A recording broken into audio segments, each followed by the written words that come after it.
Morris, Representative Rutigliano of the 123rd. Thank you, Mr. Speaker. Mr. Speaker, if I could just take a moment, and I want to confer with my colleagues my support for this bill. I agree with all the comments of my colleague on the other side.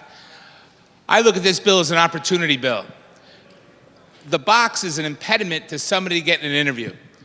When somebody gets through the door and has the ability to explain themselves and present themselves to an employer, they are more apt to get hired. It is less likely for an employer to use the soft racism of a box or discrimination of having a box so that this person doesn't get called in. Those of us who stand up here, like myself, and say that the minimum wage is an impediment to somebody receiving an opportunity for a job should, in good conscience, support a bill this way, because this bill is the same sort of thing. It is an opportunity. We are trying to provide people with an opportunity for employment. It is impossible to become the manager of the warehouse if you're not a clerk. It's tough to be the chef of the restaurant if you haven't been a dishwasher. These folks have paid the price. They should be afforded an opportunity for employment. I strongly support this bill.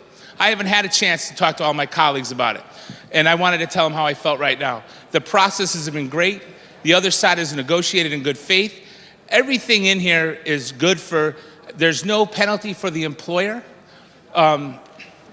It creates a task force to study the effects of certain policies on people of color in our society. So it's really been stripped down to its core, and the core is good.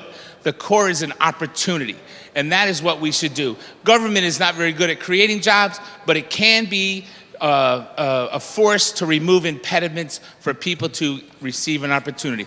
So I urge my colleagues to support this bill. I strongly support this bill. I think it's consistent with our values and beliefs. And for that, I urge adoption. Thank you, Mr. Speaker.